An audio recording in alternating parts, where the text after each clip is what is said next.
اس کے خلاف انہوں نے جگہ جگہ اس کا اظہار کیا، اور اللہ نے موقع دیا تو جھوٹے خداؤں کے ٹکڑے ٹکڑے کر دیے۔ تو اس لیے وہ کہنے لگے کہ ہم نے ایک نوجوان کے بارے میں سنا ہے جو اس قسم کی باتیں کرتا ہے، یقال لہ ابراہیم، جسے ابراہیم کہتے ہیں۔ آج آپ بھی نوجوان ہیں، اور آپ کے بارے میں بھی کیا آپ کی برادری کے ہاں، جس محلے میں آپ بستے ہیں، وہاں پر جس جگہ پر آپ بستے ہیں، وہ اس قسم کی باتیں ہوتی ہیں کہ یہ نوجوان جو ہے یہ توحید میں بڑا پختہ ہے، یہ تو موحد ہے۔ لوگ بطور طعنہ آپ کے بارے میں یہ کہیں کہ یہ موحد ہے، یہ صرف اللہ کو مانتا ہے، اللہ کے علاوہ کسی کو نہیں مانتا، نہ کسی زندہ کو، نہ کسی مردہ کو، نہ کسی چھوٹے کو، نہ کسی بڑے کو۔ لا الہ الا اللہ، اگر مانتا ہے تو ایک سچے اللہ کو مانتا ہے، اس کے علاوہ کسی کو نہیں مانتا۔ اور ماننے کا حق کیا ہے کہ دل کے اندر آس، امید، خوف، بھروسہ، توکل وہ ہو تو صرف اور صرف اللہ کے لیے۔ دل کی عبادت جو ہے وہ اللہ کے لیے، زبان کی عبادت، اس زبان سے اگر حمد ہو، ثنا ہو، تعریف ہو تو وہ بھی صرف اور صرف اللہ کے لیے۔ اس بدن کی عبادت کہ یہ بدن ہاتھ باندھنے ہیں تو اللہ کے سامنے، جھکنا ہے تو اللہ کے سامنے، ٹینشن کھڑے ہونا ہے تو وہ بھی اللہ کے لیے۔ فرمایا رسول اللہ صلی اللہ علیہ وسلم نے، لا ینحی احدکم لاحد الا اللہ، تم میں سے کوئی بھی کسی کے لیے نہ جھکے سوائے اللہ کے۔ جھکنا ہے یہ عبادت ہے، جس طرح رکوع عبادت ہے، اس میں ہم جھکتے ہیں، سجدہ جھکنے کی انتہا ہے کہ یہ اعلیٰ پیشانی ہم نیچے لگا دیتے ہیں۔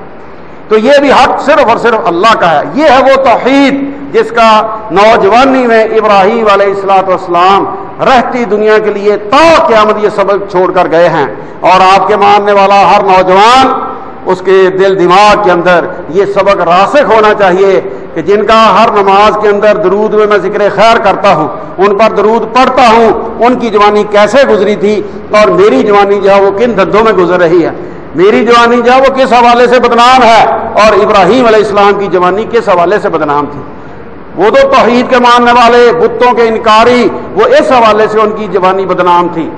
اور آج ہماری نوجوانیاں، ہمارے نوجوان جو ہیں، ان کے بارے میں کیا لوگوں کے ہاں باتیں پائی جاتی ہیں۔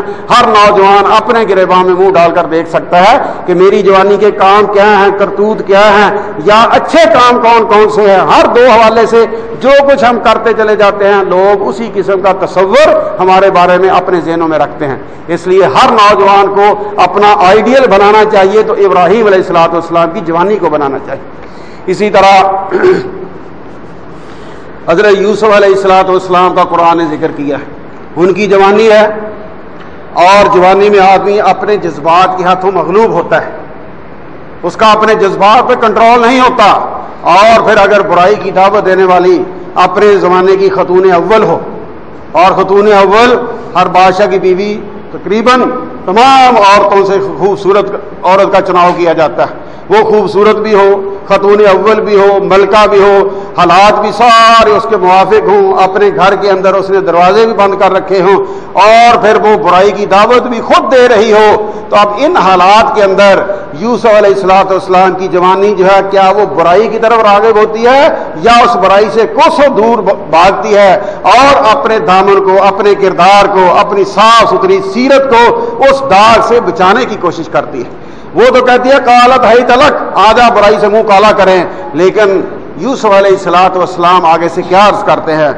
معاذ اللہ، اللہ کی پناہ، میں یہ گناہ کا کام کرنے کے لیے تیار نہیں ہوں۔ یہ زنا، یہ گناہ، یہ زنا، یہ اللہ کے غضب کو دعوت دینے والی بات ہے۔ یہ زنا وہ برا عمل ہے کہ آج آپ کسی کی بہن کے ساتھ، کسی کی بیٹی کے ساتھ، کسی کی بیوی کے ساتھ یہ برا فعل کرتے ہیں، کل عمل مکافات کے طور پر یہ آپ کے خاندان میں لوٹتا ہے۔ اس زندگی کے اندر کچھ کام ایسے ہیں جن کو عمل مکافات کہا جاتا ہے۔ آج آپ وہ کر رہے ہیں، کل دوسرا آپ کے ساتھ وہ کرے گا۔ آج آپ کسی نکڑ پہ، کسی موڑ پہ، کسی چوراہے پہ کھڑے ہو کر کسی کی بہن کو، کسی کی بیٹی کو، کسی کی بیوی کو تار رہے ہیں، دوسرے موڑ پہ، دوسری نکڑ پہ، دوسرے چوک پہ آپ کی بہن، آپ کی بیوی، آپ کی بیٹی کے ساتھ کوئی دوسرا یہی کام کر رہا ہوگا۔ اور اگر آپ دوسروں کی بہنوں کی، دوسروں کی بیٹیوں کی عزتوں کے محافظ بنتے ہیں، عورت آتی ہے، آپ شرم و حیا سے راستہ بھی دیتے ہیں، نگاہیں نیچی کر لیتے ہیں کہ یہ ایک مسلمان عورت ہے، اس کی عزت کے ہم محافظ ہیں، نہ کہ ہم ان کو تاڑنے والے ہیں۔ تو دوسری گلی سے جب آپ کی بہن، آپ کی بیوی، آپ کی بیٹی گزرے گی تو یقیناً دوسرے لوگ بھی عزت و احترام سے نگاہیں نیچے کریں گے اور اسے راستہ دیں گے۔ یہ ہے عمل مکافات، اور زنا انہی اعمال میں سے ہے۔ یوسف علیہ السلام کی جوانی دیکھیں کہ یوسف علیہ السلام اپنی صاف ستھری سیرت جو ہے، اپنی صاف ستھرا جو کردار ہے، اس کے اوپر زنا کا دھبا وہ لگانے کے لیے تیار نہیں، بلکہ اس سے بھاگتے ہیں۔ وہ قمیض کھینچتی ہے، قمیض پھٹ جاتی ہے، اور یہی آپ کی پاک دامنی کی گواہی بنتی ہے۔ تو یہ جوانیاں جو قرآن نے بیان کی ہیں، ابراہیم علیہ السلام کے بعد ابراہیم علیہ السلام اور یوسف علیہ السلام، ان دونوں کا آپس میں رشتہ کیا تھا؟ کوئی نوجوان، کیوں جی کیا رشتہ تھا؟ یہ دیکھیں، یہ ہمارے ہیرو ہے۔ آپ کو یہ جی عمران خان ہیرو ہے، اس کے سارے نسب کے بارے میں آپ کو حسب نسب کا پتہ ہوگا، فلاں آپ کا کرکٹر والا ہیرو ہوگا، وہ گانے والا ابرار الحق فلاں فلاں، سب آپ کو پتہ ہوگا۔ اگر نہیں پتہ تو یہ نہیں پتہ۔ ابراہیم علیہ السلام کے بیٹے اسحاق علیہ السلام اور اسماعیل علیہ السلام، اسحاق علیہ السلام کے بیٹے یعقوب علیہ السلام، یعقوب علیہ السلام کے بیٹے یوسف علیہ السلام تھے، یعنی وہ پردادا تھے ان کے۔ اوپر پردادا کا ذکر پہلے قرآن نے کیا، اس کے بعد یہ یوسف علیہ السلام کا قرآن ذکر کر رہا ہے کہ یہ نسل دیکھیں کہ نسل کیسی ہے، کہ اس کے اندر سب لوگ جو ہیں ان کی جوانیاں کتنی صاف ستھری۔ اس کے بعد دیکھیں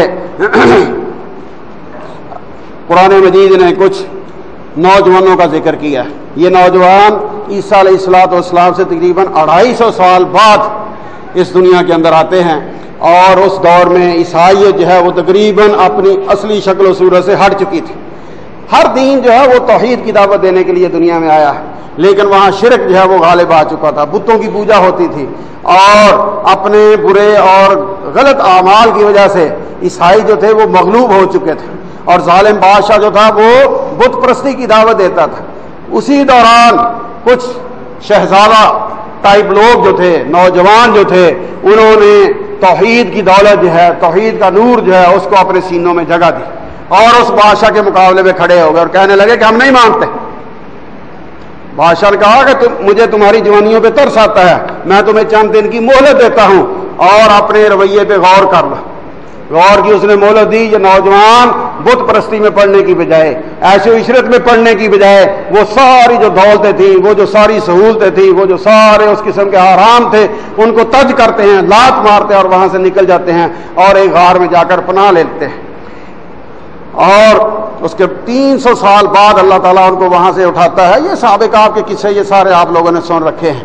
اب ان قصوں کے اندر ہمارے لیے سبق کیا ہے کہ اللہ کیا کہتے ہیں؟ انہم فتیۃ آمنوا، یہ نوجوان تھے، اور ان نوجوانوں کی خوبی کیا تھی؟ آمنوا بربہم، کہ یہ لوگ اپنے رب پر ایمان لائے تھے۔ ایک طرف وہ شہزادہ قسم کے لوگ ہیں اور وہ شاہی محلات کی نعمتیں ہیں، دوسری طرف ایمان کی دولت ہے، جس کے نتیجے میں انہوں نے یہ گھر بار، یہ شاہی محلات یہ چھوڑنے پڑے، یہ سارے عیش و عشرت، یہ ساری نعمتیں چھوڑنی پڑی، اور جا کر پہاڑوں میں پناہ لے رہے ہیں۔ وہ انہوں نے قبول کر لیا، لیکن انہوں نے ایمان کے مقابلے میں بت پرستی جو اس کو قبول نہیں کیا۔ آج ہمارے ہاں بت پرستی نہیں ہے، لیکن وہ پتھر کے بتوں کی بجائے ہم نے اپنے سینوں میں اپنے بت کھڑے کر رکھے ہیں۔ میں فلاں ہوں، میں فلاں ہوں، میں فلاں ہوں، اپنی ذات کے بت، اپنی شخصیت کے بت، ان کو ہم نے کھڑا کر رکھا ہے۔ اور اسی طرح طرح طرح کے بت جو ہیں ان کے ہم پجاری ہیں۔ دیکھیں کہ اپنے نفس کے اندر، اپنے سینے کے اندر، اپنے دل دماغ کے اندر کوئی اس قسم کا بت نہیں ہونا چاہیے جو اللہ کے مقابلے میں کھڑا ہو، اور جب اللہ کی بات آئے آپ اللہ کی بات کو چھوڑ کر اس بات کو ماننے والے ہو۔ جو بھائی مسلسل داڑھی منڈواتا ہے، اب یہ اللہ کی بات مان رہا ہے، رسول اللہ صلی اللہ علیہ وسلم کی بات مانتا ہے؟ نہیں، اس کے اپنے نفس کے اندر ایک بت ہے اور وہ اس کی پوجا کر رہا ہے، اور اگر ساری زندگی اسی طرح کرتا رہا تو اس کا مطلب ہے اس نے کس کو پوجا ہے؟ اپنے نفس کو پوجا ہے۔ وَاتَّخَذَ إِلَٰهَهُ هَوَاهُ، اس نے اپنے نفس کو اپنا الہ بنا رکھا ہے۔ اللہ حاضر کیا جو حرام خوری پہ لگا ہوا ہے، سود پتہ ہے حرام ہے، شراب پتہ ہے حرام وہ پی رہا ہے، زنا پتہ ہے حرام وہ کرتا چلا جا رہا ہے، تو اب وہ کون سی چیز ہے جو اس کو اس پر آمادہ کر رہی ہے؟ وہ اس کے نفس کا بت ہے۔ تو یہ بت بھی اسی طرح ان کی پوجا حرام ہے جس طرح پتھر کے بتوں کی پوجا حرام ہے۔ ان نوجوانوں نے تمام بت جو تھے ان کی پوجا چھوڑ دی، صرف ایک اللہ کی خاطر۔ آج آپ بھی نوجوان ہیں، دیکھیں کہ آپ ایک اللہ پر ایمان لانے کے بعد یہ جو اس قسم کی چیزیں ہیں، اللہ پر ایمان کے مقابلے میں آنے والی چیزیں جن کو شرک کہا جاتا ہے، اللہ کی ذات کے حوالے سے ہوں، اللہ کی صفات کے حوالے سے ہوں، کیا آپ ان کو چھوڑنے کے لیے تیار ہیں؟ اگر تیار ہیں تو ہم اس قرآن کو سچے ماننے والے ہیں۔ یہی اس قرآن کا مطالبہ ہے کہ جو کچھ میں نے تمہارے لیے اس قرآن کے اندر بیان کر دیا، تم نے اسے سبق حاصل کرنا ہے، رہنمائی حاصل کرنی ہے اور اپنے آپ کو اس رنگ میں ڈھالنا ہے